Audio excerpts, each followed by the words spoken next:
So this session is PowerGP Online highlights and helpful hints. These are all the things that you have access to if you are in our PowerGP Online environment, or if you are considering moving to our PowerGP Online environment.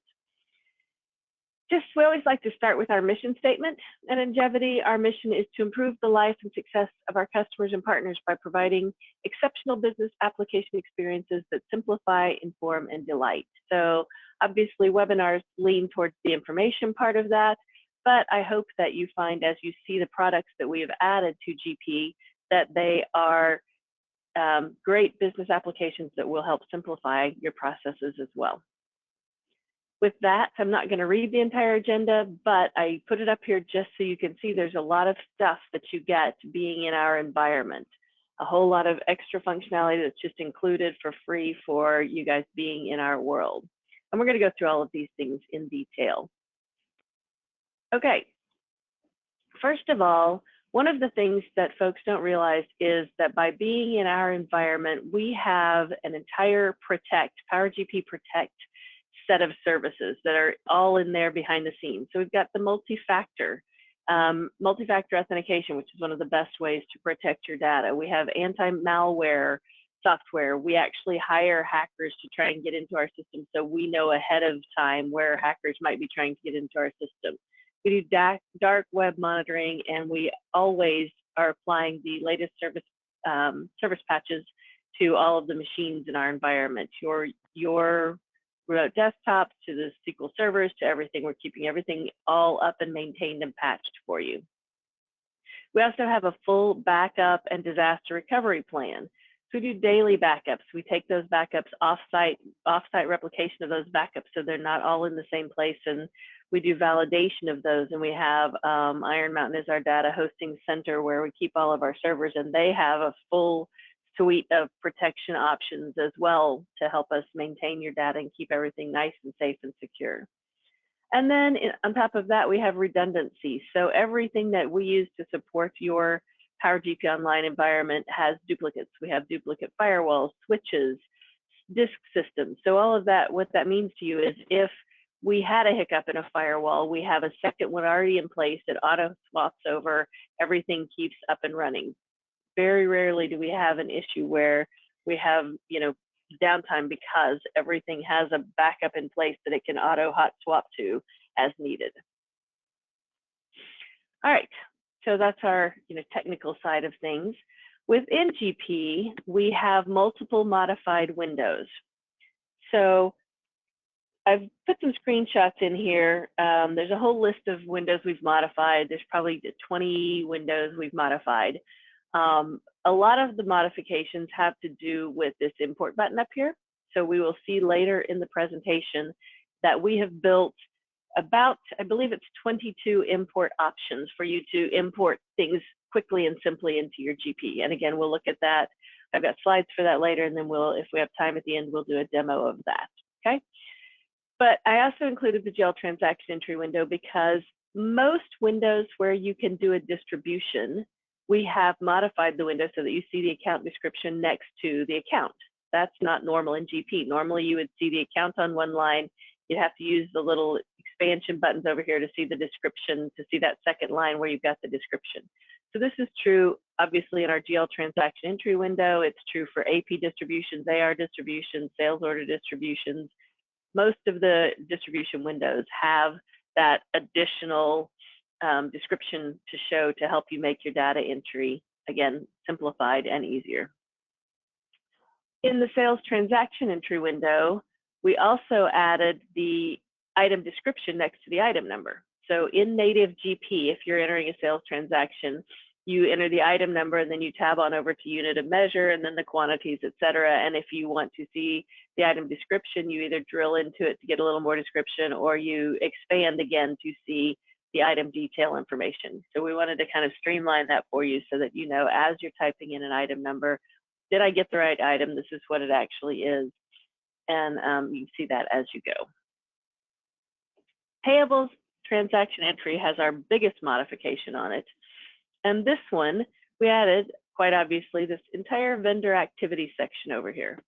So what this does is as I'm entering a new invoice, As soon as I enter the vendor, this window populates, and you can see I've got unposted payables, open payables, and recent payments. So as I'm entering an invoice, I can quickly see, is there a chance that I've already entered this invoice? What else do I have out here that's unposted? What do I have out here that's posted and not paid? And then what recent payments have I made to this vendor? And you can drill back into any of those. I could double click on any of these lines and drill right back into that detail to see what this is all about. So again, just a nice way to give you a visual into that vendor to really quickly see where you stand with that vendor without having to open another screen and do an inquiry. Does anybody have any questions about those modified windows? Again, if I talk fast enough and we get to a demo at the end, I'll show you some of them in action. All right, we also have our own area page. So you'll notice in the navigation list down the left-hand side, when you open GP, you'll see this PowerGP Online button to take you to our area page. And in this, you have the ability to set up all of the banking stuff that we have. Again, we will see banking here in the next couple of minutes. I'll walk you through that demo. So you can set up the banking information we have. You can do the multi-dimensional analysis budgets, which we will look at briefly. Down here at the bottom, we have a batch reset. So if you get a batch stuck, you can reset it yourself. And then this is where another option for doing imports. The import functionality we have is built into all of the GP windows, as well as you can do it out here in mass from the routines from our area page. Okay, so let's talk about our batch reset tool. It does exactly what you think what it sounds like. If you have a stuck batch, it helps reset it. So the key is you should always try the native one first. So I believe it's under Tools, Utilities, or GP Tools, Batch Reset. Actually, right now I can't remember where the navigation of it is. We'll look it up. But you should try the GP Batch Recovery because it's going to go through its own process and say, where did it get stuck? What's the, where does this need to go? Did it get stuck because you're trying to post to a closed period? In which case, it'll put the batch back into its originating module. You can run an edit list and see what's wrong with it. But if you've done that numerous times, it's not unsticking. The GP Batch Recovery is not unsticking it. Then you can use ours, and what ours does is what you normally call your partner and say, hey, I've got a stuck batch, and the partner's going into the SY0500 table and updating the status so you can move on. So with this, you're able to do that yourself. You just come into this window, pick the batch, click reset, and it will unstick the batch for you. Okay. Any questions on the batch reset before I move on? If so, feel free to chat them out there and we'll get them answered as we go. MDA budgets. MDA stands for multi-dimensional analysis. It is a native feature of GP. And the way that I describe MDA is it's like little light job costing. A really good example for an MDA, and again, I'm talking, this is native in GP right now. We haven't gone into the PowerGP Online functionality yet, but native to GP. If I have, for example, a GL account that is for vehicle repairs, okay? And I want to track what vehicle I repaired. So I want to know if I put new tires on the Ford F-150, or I want to know if I had to do an oil change to the forklift, or I want to know if I had to replace the refrigerant in our refrigeration van. But I don't want to set up GL accounts for all of those separate vehicles. I can set up a multi-dimensional analysis, an MDA setup, that says when anybody codes to this vehicle repair account, I want to put a little tag behind the scenes that says what vehicle is for. So it's almost like an extra dimension to your chart of accounts without actually creating an extra dimension to your chart of accounts. It is extremely handy. Another good example would be if I wanted to do travel expense and track them by who traveled. This hotel, getting coded to this hotel travel expense account is for Bob, and this hotel is for Sam, and this hotel is for Allie. We can set that up behind the scenes. So if you're curious about MDA, if that rings a bell with something you might want to do, then feel free to reach out to me afterwards. That's all native GP. What we added was the ability to then do budgets. So let's go back to my vehicle repair expense account, let's say I know I'm going to need new tires for that Ford F-150 and I want to budget that in April. I know I'm going to have the refrigerant replaced in my refrigeration truck and I want to budget that for June so I can disperse these expenses or spread these expenses around the year. I can go ahead and set up a budget for that MDA, for those MDA codes that I have set up. And then I've got the ability to do an inquiry to see budget versus actual. So as I code GL transactions to those MDA accounts, or to those accounts that have MDA set up, and I start choosing a forklift or a F-150 or whatever that is, I can actually see the budget against the actual for those things. MDA does not flow into your financial reporting, so you can't do reporting on MDA codes in Management Reporter or in FRX, but it does out of the box have its own set of reports. So you can go in and create supplemental reports. You can also link to it using Smart List Designer and some other views and things if you need to use that. So if it's, again, something that interests you, just let me know. Okay, I'm going to pause for a second, see if anybody has any questions on that. Give me just 1 second. And before I go on, sorry about that, got sidetracked there. Let's move on to PowerGP import. Apologize. You know, every once in a while in the human realm of things, I you know, get a ding from one of my children and have to stop for a minute to see if it's an emergency ding or not. So I apologize for my stutter there. My phone kind of dinged and I had to check on my child. Okay, back to the presentation. So PowerGP import is a tool we built to allow quick and easy imports. And we've got, like I said, there's about 22 of them. So you can see from the GL side, you can import accounts, you can import fixed assets, you can import journal entries. From the inventory, you can import items, price lists, inventory transactions. And from payroll, you can import anything you need to set up payroll along with manual checks and payroll transactions. I'm not going to read all of these. I honestly have never counted them. I think somebody told me there's 22 of them. With our imports, you have multiple ways to access them.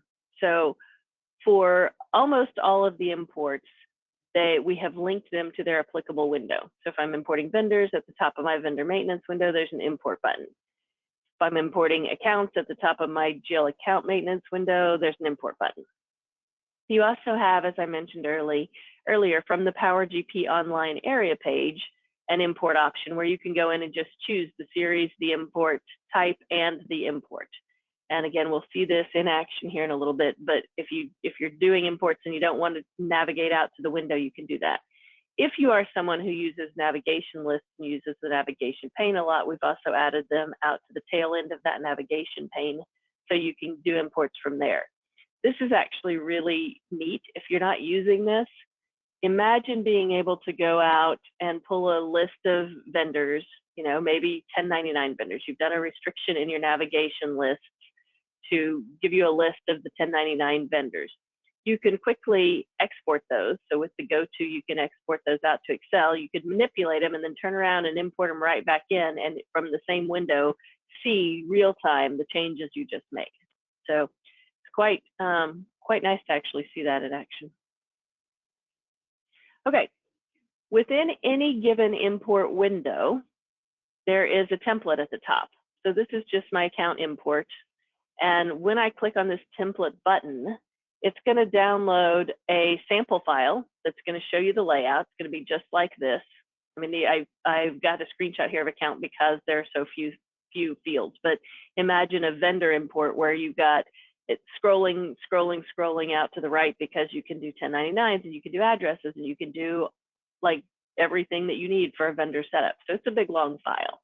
So downloading the template will give you a little bit of help on the import itself. There's a help document, but then there's that sample file you can use. In the import window as well, let me make sure I'm not getting ahead of my slides here. Nope. Okay. In the import window as well, you can just key directly into this window.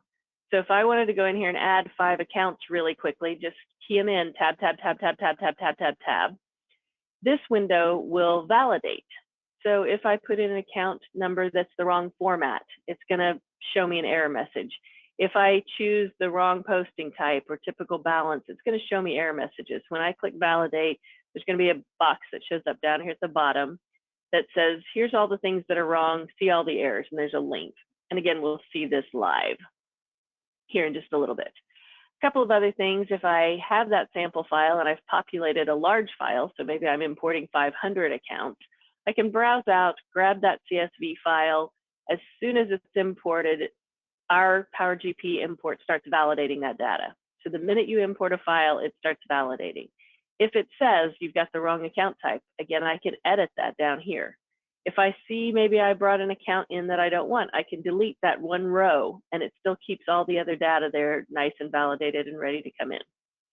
You have the option, if you're importing into a maintenance window, vendors, customers, employees, you can allow updates. So if I only wanted to change maybe categories on a bunch of accounts, I don't have to populate the entire spreadsheet. I can populate the account number and the category, tell it to allow updates, and tell it to ignore blanks. So there's a lot of functionality built into this import features. Once you get it all validated, you click import, and it's live straight into GP. It goes in. Okay. Any questions on the imports? I don't see anything rolling in yet. All right, moving on to PowerGP Banking. So our PowerGP Banking encompasses two functionalities. One is banking and one is credit cards. So with both options, you are able to link to directly to your bank and download, or to your credit card and download those transactions. When you download them, they go into some holding tables, and then you're able to import them into GP. So think about downloading all of your bank transactions and the 4 service charges that you haven't entered yet. You can just quickly import those into GP. And once they're there, then we also have an auto match functionality and a multi-match functionality to help you do your reconciliations really quickly. From the credit card import side, you download and then you can import those into that credit card vendor into accounts payable as an open payable. So the first window, and again, I'll go through this pretty quickly because I'm hoping to do a live demo of it here at the end, but we're going to do financial institution setup. And we're going to just, you come into this window, click add institution, and you can add either a bank or a credit card. It's going to open another wizard that walks you through entering your bank, your online banking or your online credit card credentials. And once you've gone through that and linked to that bank or that credit card, you then tie it to, for credit cards, you tie it to a vendor that's in GP. And for banks, you tie it to a GP checkbook. And from there, you go and download the transactions. So I'm just going to go in and say, either for the credit card or the bank, I want to put in a date range, I want to download the transactions. And then I can cherry pick which ones I want to download. I could mark them all. If there was something in here that I never wanted to go through GP, I could exclude it. So lots of functionality there to pick what you're doing. And then when you get ready to import, from the banking side, in the transaction matching window, you can click an item and import it into GP. And it comes in as a bank transaction, as if you had entered it manually in the GP bank transaction entry window. And from the credit card side, I can pick those, and those are going to import again into accounts payable as an open voucher for the chosen vendor. And what it does is, if I pick multiple lines, it will still create, it'll create one voucher, but it will add all of these lines as separate distributions in that voucher. Both functions for the import have a learning capability to them. So if I code this credit card Uber Eats to this realized gain on multi, which is, you know, demo data, so we've picked a really junky account out there. But if I code that to the 7100 account, the next time I download credit cards, if there's anything for Uber Eats, it'll choose the 7100 account again for me. So it remembers and populates. Same is true on the banking side. Okay, so from the banking side, when we get ready to do transaction matching, so we've downloaded the transactions, we've brought them into this window. Everything on this right-hand side is stuff that's already been entered into GP. So it's either come through the AP module, the AR module, or been entered as a manual transaction through the banking transaction module in GP. Everything on the downloaded side is everything we just pulled from the bank. So let's say I, paid this tax refund directly via the tax website, and I haven't put this in the bank yet. I can simply click this box and import, and it's going to import that transaction into GP. At the top, we have auto match. And when I get ready with all of my transactions on both sides, I click auto match, and it'll go through, and first it looks at check numbers and dollar amounts and makes sure those match, and it auto matches those. And then it looks at the transactions. So it looks at the dollar amount and the date and tries to match anything that has the same dollar amount and within plus or minus 10 days. But if you have duplicates, it won't match those. So if I have, two $50 transactions that are within 5 days of each other, it won't match those because it doesn't know for sure which one to match. But you click the auto match button and it brings you up a window of everything that matches. You say okay, and it truly just auto matches that. You have a multi-match option, and this was built largely with cash receipts in mind. So maybe on the GP side of things, I have 5 checks that I sent to the bank on one day, but the bank shows it as one deposit. This allows me to pick on one side, one transaction, on the other side, another, multiple transactions. So again, just easy reconciliation functionality. All of which leads into the native Dynamics GP Bank reconciliation window. So as I am doing reconciliations in PowerGP banking, they feed into this window. And with any kind of luck, by the time I finish with the transaction matching window, I come over to this one, it's all in balance, I just hit reconcile and I'm done. But if not, like say the bank cleared something for a penny different, you still have all the native GP functionality that you can do in this window to wrap that up before you move on. All right, any questions on banking?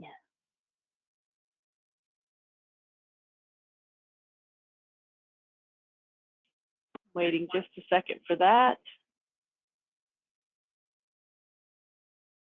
Usually we get something here, so. Nope. Okay, moving on. PowerGP Connect. So the short version, I'm going to just build this slide out, is that PowerGP Connect is a RESTful API that allows you to easily pull data into or out of GP. A really simple example of this would be pulling data into Power BI for slicing and dicing, or pulling it into Excel. We'll see a demo of pulling it into Excel here in a little bit, and I'll show you how easy it is. But it's based on eConnect, so GP's native eConnect business logic, and it puts some wrappers on things. So for example, if you were using GP's native eConnect to enter an accounts payable transaction, you were going to import from some other system into GP, you would have to call about 5 different eConnect components. So you'd have to call one that creates the AP header, and then you'd call one that puts in the AP line, then you'd call one that puts in the AP distribution, and then you'd call one that puts in any taxes. And then there's a couple more you can call as well. So what we've done is kind of put wrappers on those. So when you get ready to use our API to push in an AP transaction, you only have to choose the one API. So it's graphical, it's easy to use, and again, it's a great way to integrate with AP automation solutions, web commerce solutions, anything that needs to get data out of GP that is not in our PowerGP environment, or push data from something outside our PowerGP environment into GP. This is what the main console looks like, and I show it to you just because you have multiple security options. So I can go in and set up users, and within the user list, I can tell it which company they have access to, which objects they have access to. So each of the APIs is considered an object, and you can grant very granular security. Somebody may be able to pull GL transaction information, but they can't pull payroll information. So you've got a lot of control there. And this just shows you a little video that, we've got objects for all of the series, and you can do views, stored procedures, tables, When you decide which one you want to use, it's the URL that you copy, and that's how you get the data, is using that URL. Another thing I like to show on this screen is this one we've got up here at the top that says KJ vendor items. In our sample world, someone has created a specific view. They created their own view in SQL, and you are able to really quickly render that view into our PowerGP Connect. So if there's some tables that don't have native views available on them, we can create, or you can create your own SQL views or stored procedures and really quickly render those out into the PowerGP Connect for use as an API. It's a great way to build, basically building custom APIs. All right, with that, I wanted to point out that we have a video library. So if you go to PowerGP Online, there's a lot of videos out there. The one I've got highlighted here is for Connect, because there's a lot of stuff you can do with Connect, and I don't cover it all in this highlights and tips section. So if you want to see more, you can get more detailed information there, or as always, you can email support@njevity.com and we can answer those questions for you. We also have in our world, because we have a fee for disk usage, we've built tools to allow you to manage that disk usage better, to be able to view it and help clean it up. So on the bottom over here, we have what's called our data usage viewer. And you go to your share data folder. Everyone has a share data folder on their desktop. You open that up. Within the share data folder, there's a client apps folder. And in that client apps folder, you will see an option for the data usage viewer and the backup manager. If you open the data usage viewer and click go, it's going to build a report that looks something like this. I have mine sorted by used space, so I know what's taking up most space. And just so you know, if I'm looking at this, the D drive is where my databases are. This is where my GP databases are. So I have 27 gig of databases in my sample company, in my training environment D drive.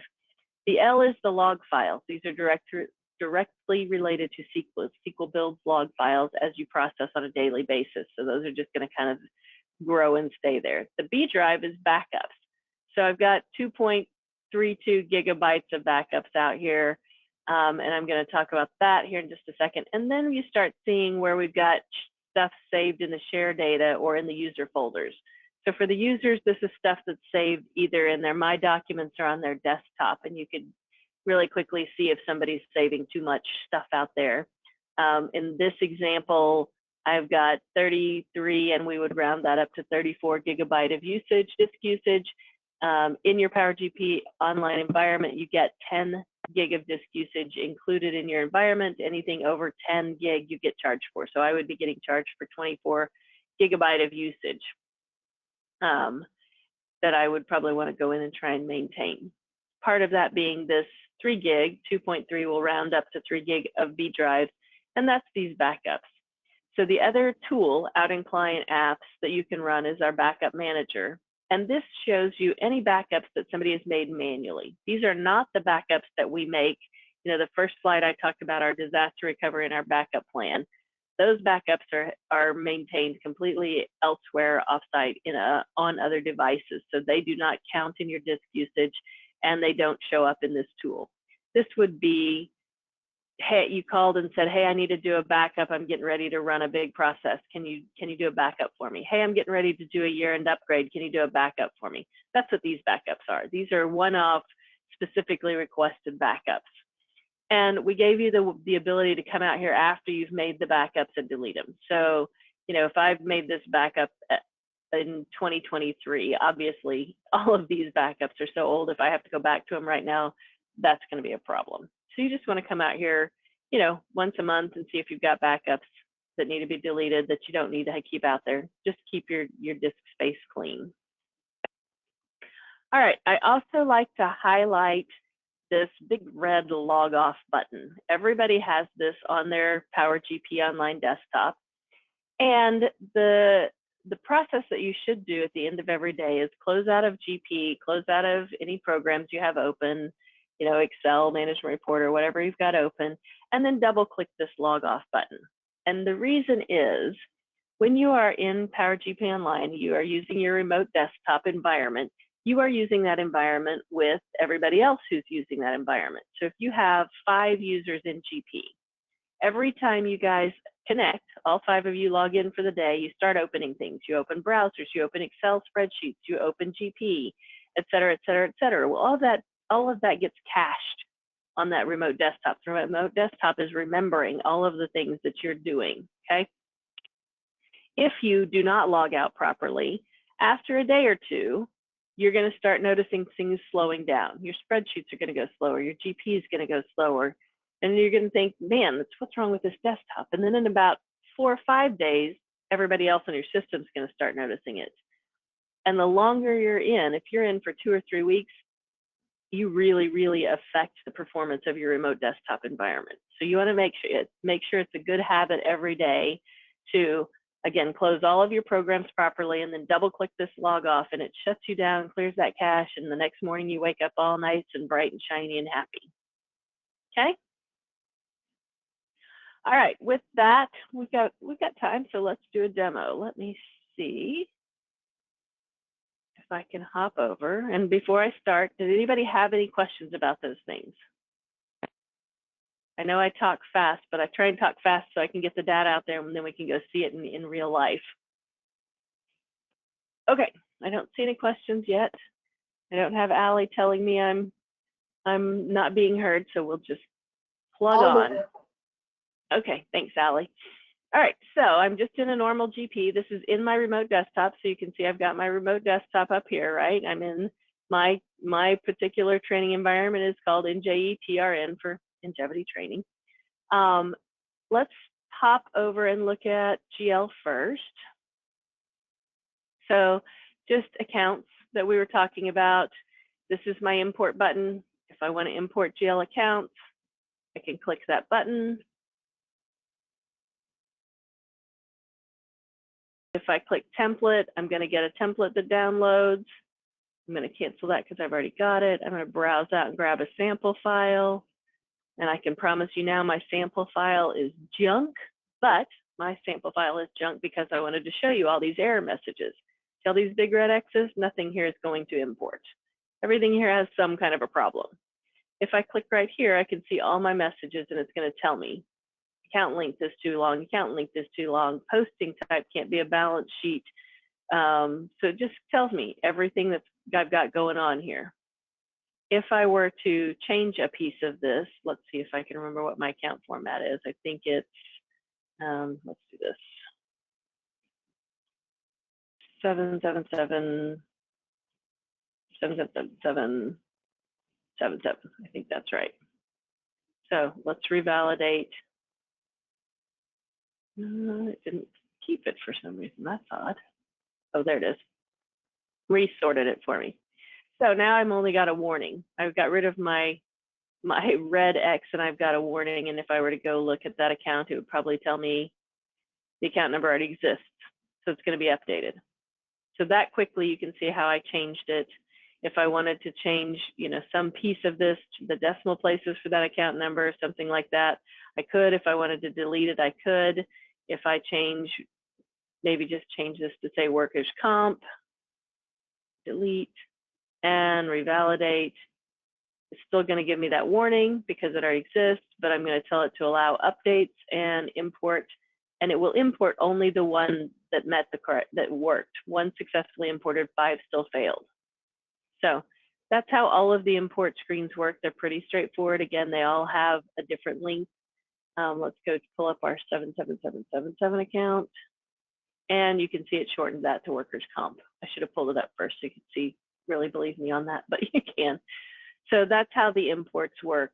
Across the board, they're pretty straightforward. I was also going to show you under my GL transactions, as we looked at this extended description here, let me just pull up whatever journal entries there. And again, as I'm coding, I can see what I'm coding to, which is a lovely idea. Let's pop over to purchasing. And we will look at our payables transaction window so that you can see that. So I'm just going to enter a new invoice. I'm sure I have a windy batch out here somewhere. Yep. Let's see, Ace Travel. And as soon as, oh, Ace Travel's on hold. Oh, yeah, let's go ahead anyhow. Okay, so as soon as I get through the vendor, you can see my vendor activity starting to populate over here. I can see anything I've got unposted, anything open, recent payments, and I can drill into any of those. See how I get my normal blue for GP? So I'm just drilling into a Zoom window to see what that transaction was all about. In addition, my distributions, like I said, for most distribution windows, this one as well has the description out next to it. So as I start keying in an account for this distribution, it's going to show me that description that I don't get to see in a normal GP window, but you get to see in our enhanced window. So I'm going to delete that. And that kind of shows you our imports, shows you import briefly and shows you, I will go out here, let's do one more on import. So if I wanted to do imports, if maybe I'm setting up a new company or I've got multiple imports I want to do at a time, I can come out here and choose. So financial, and I've got cards versus transactions. And for cards, I can import accounts or fixed assets. And for transactions, I can import journal entries or bank transactions. And so obviously just module by module, what can I do? I like to show payroll because if I go to payroll cards, I can import all of those things, tons of things, pay codes, deductions, benefits, etc. So just to show you, you can do multiple imports all from one window. And there is security around this. So if users don't have access to the imports, they can't import. If they don't have access to our banking, they can't do our banking. So everything gets set up with different security. This is our batch reset window. If I had any stuck batches, I would click them, click reset, and it would fix them for me. I think that's everything I want to show on modified windows and imports. Does anybody have any questions on those?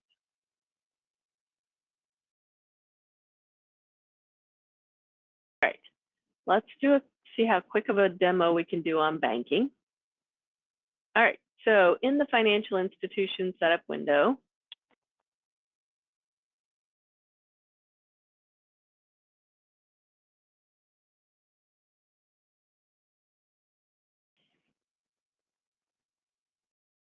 we have a couple of options, and this window looks a little different than the screenshot I had. We've updated it since I took that screenshot. I've got to get a new one made. You have the ability to add an institution or do a manual import.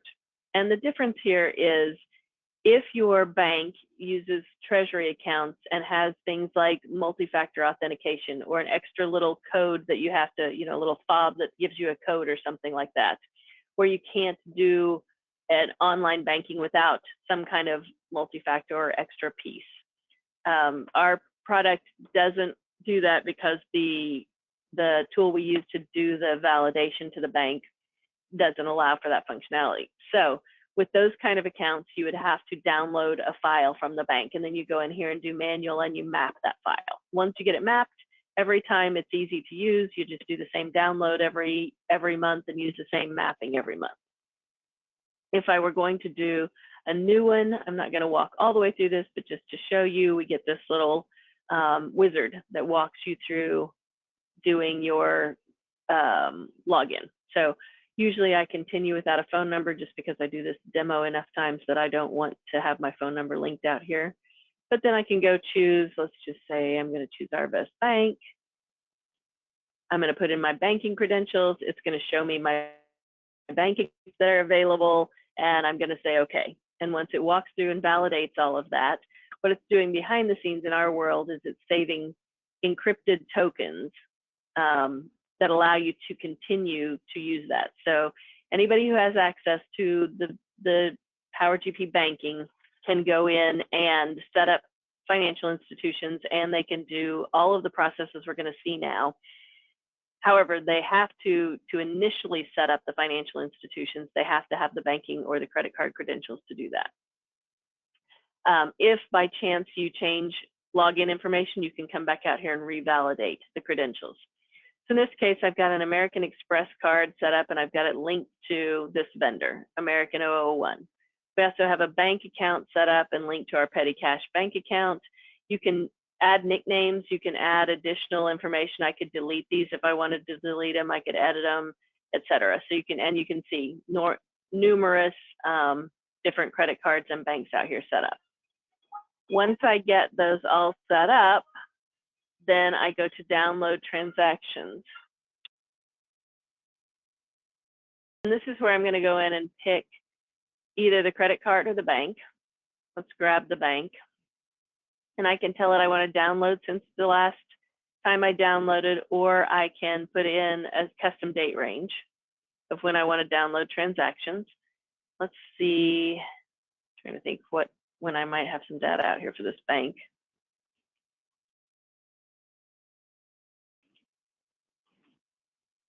And download. We'll see if my demo world gets blown up on a regular basis. So let's see what kind of luck we have here.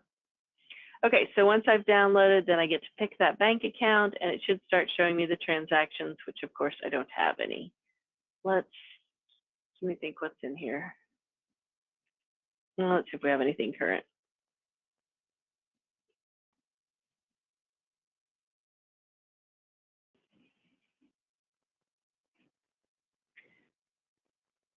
All right, let's pick an account, and still nothing.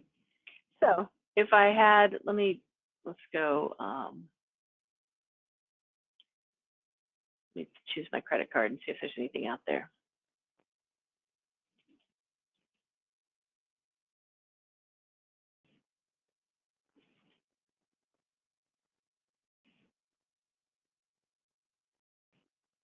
Okay, so it's telling me my login details have changed since the last time I set up this credit card. Anyhow, if I had transactions that showed up for any of these, I would be able to see what they are down here. You can see I've got sort criteria, I've got search transactions, and so then I can tell them to be downloaded or excluded. Once they're downloaded, for banks, we go into the bank transaction matching.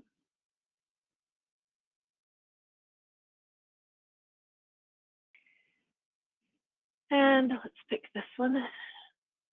If there is a bank reconciliation started, this date will populate. So if I've already been into GP bank reconciliation and started a reconciliation, the date will populate and anything I've matched will already show as matched. If there is no date here, then that means there's no reconciliation started. I can enter the date I want and hit submit, and it's going to go find all of the transactions. So I'm going to really quickly unmatch all. Everything that I'm seeing on this side of the screen is stuff that was entered into GP manually. So decrease adjustments, increase adjustments, checks coming from AP, whatever that looks like. This was all entered in GP manually. These are all the things I just downloaded from the bank. So I went out and found a transfer, and a couple of Venmos. So let's say I want to import this Venmo. We'll start with an import. I'm going to check that. I'm going to import. It's going to give me a description that I can modify. It's going to say, who did I pay it to? That is remembered from the last time I imported a Venmo transaction. If this wasn't from Sam, then I would change that. Then I've got the ability to say whether this is a withdraw, a check, or a decrease adjustment. If this was money coming in, I would have the ability to say whether it was an increase adjustment or what it was. And then if I had previously done something to Venmo that it remembered, it would populate this account for me, but let's just do, I'm just going to type miscellaneous. So we'll put it in a miscellaneous expense account. I'm going to import that. And you'll see one successfully imported, close, and when it imported it, it also matched it. So if I were to go up here and display matched transactions, you would see those two transactions matched. Okay, I'm going to unmatch them again. And I'm going to display all, refresh, because I want to show you the auto match functionality. So I'm going to click auto match, and it's going to go in and find the things that it thinks matches. So based on date and dollar amount, it thinks these items matched. If they didn't really match, then I could say, nope, that didn't match and exclude it from here. But you can envision what this would look like if I had, 50 or 60 transactions that were auto matching for me instead of 3. I click auto match, and suddenly mediation is mostly done, right? And then I have that multi-match functionality where, again, I could come in here and say, let's match this $700 increase adjustment with this $25 whatever and this $119, which is not going to match, but you get the idea. So at the bottom, I've matched $800 over here. I'm $800 the other direction over here, so I've got a difference of $1,600. Okay, but you can see where I could really easily pick 5 or 6 transactions on this side and match it to one on this side, and have those matched and fall into my reconciliation. Again, I've got searching functionality in here, so I can sort by date, I can sort by numbers, I can search by amounts or by dates, and slice this up and down and sideways, okay? So I've got all my matching done at that point in time. I would then go into GP, into the bank reconciliation, and finish that up. So let's do that just so you can see it really quickly. I want to go transactions, financial, reconcile bank statements, and we will pull up that petty cash. And you can see that 12/31 date. Go to the transactions, skip GP's pieces of that. And you'll see in here anything that we matched should be matched in here. There's all the stuff that we matched. If I unmatch it in this window and go back to the PowerGP Online transaction matching, it will be unmatched there as well. If I were to delete this reconciliation in its entirety, I would go back and start a brand new one in PowerGP Banking. So they are fully integrated. From the credit card standpoint, you would go through the same thing. You'd download those transactions. Then when I get ready to import, hopefully I have some transactions out here.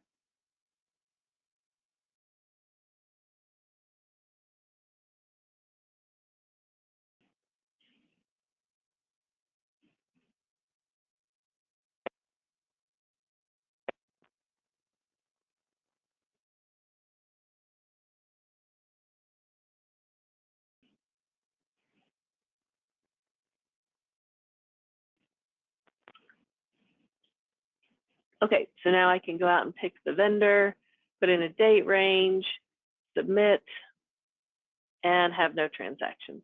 But if I had downloaded transactions, I would then be able to select those here, import them into PowerGP. And when I do, what it does is under transactions, purchasing, transaction entry, let me do a lookup for my vendor Americharge, this one. So what it did was it would bring in those transactions, and these are the distribution lines based on those transactions I picked. So these would be the items out of my credit card statement that I chose to pick, and it would bring it in as an open voucher over here for that vendor. Okay, that is a very quick demo of the PowerGP banking functionality for banks and credit cards. Does anybody have any questions on that?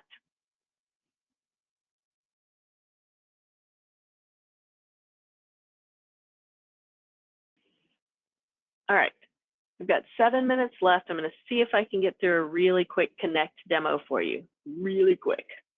Let's see what I can do here.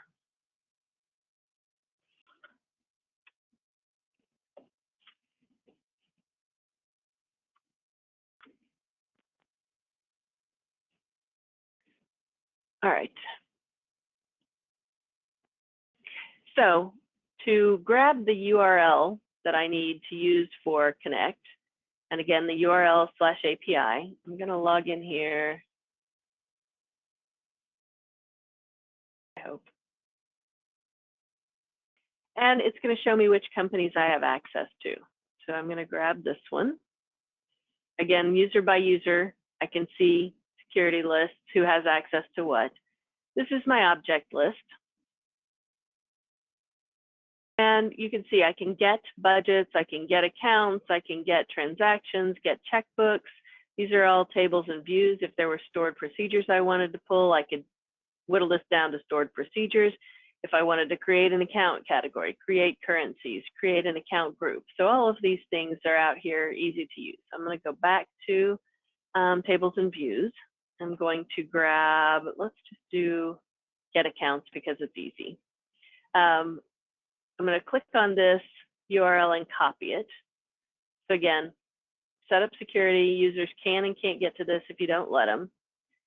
But I'm just showing you how quick and easy it is to use this tool to get data out of GP. And it is the equivalent for putting data into GP. Then I could go outside of my remote desktop to do this if I wanted to. I'm doing it within the remote desktop just because for demo purposes it's easier. But this is where I could have PowerGP on my desktop, not in my remote desktop. I could have, Power BI, goodness gracious. I could have Power BI that I'm using outside of the remote desktop. So if I had somebody who needed to be able to see GP data without getting into the remote desktop, this is a great way to give them that data. So I'm going to go out here to data, and I'm going to get data from the web.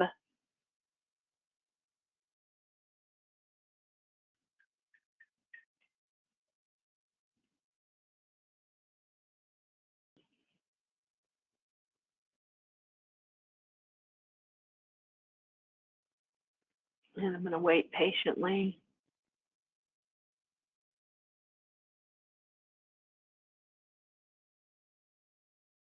Okay, and I'm just going to paste that URL. Now, if I'm not sure whether I will be prompted for login credentials here or not, because I've done this demo numerous times. If I've never accessed this URL before, it's going to prompt me for credentials. And it's going to want my PowerGP Online credentials to know that I have access to do this. But I've done this a bunch, so I suspect it will skip the credentials.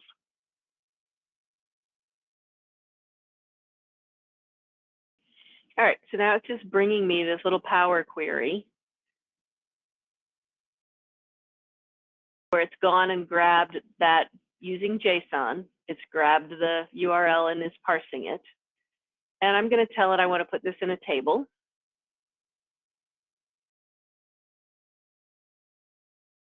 And that's fine. And then I'm going to tell it, I'm going to click this little button and tell it that I want to use the column names out of the table that it found. Very much like your chart of accounts. Close that and load. And now I have just pulled data directly out of my chart of accounts into Excel. So at this point in time, I could pivot this, do anything I want to. If this was Power BI, I could write all kinds of Power BI reports.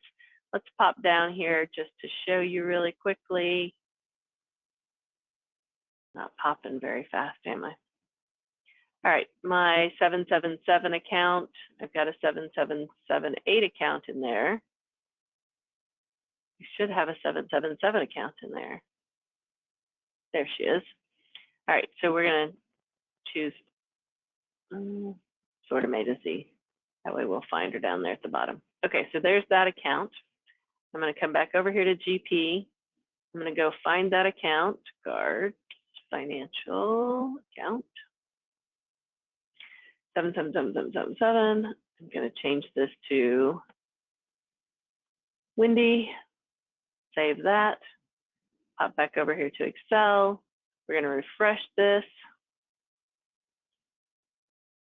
And there it is, that quickly. So that's how our Connect APIs work, to be able to pull data out of. And again, you can do the reverse if you know JSON programming to be able to push data into PowerGP Online. And with that, I have 2 minutes left. So 2 minutes of questions, anyone? I just realized that in my technical issues, I forgot to introduce myself. I am Wendy Epperson. I'm the Customer Account Manager here at Njevity. I work kind of across the board on a lot of things. I help with the sales department. I help with the customer support department. I do the training and the demos. I help with newsletters and things like that. So if you have anything that's kind of sales question that isn't an actual support issue, you can email me. My email is wepperson@njevity.com. Or if you want help setting any of this up or using this, you can email support@njevity.com as well. And with that, I've wrapped up my content. I'll wait another minute to see if any questions come in. And if not, thank you very much for joining us.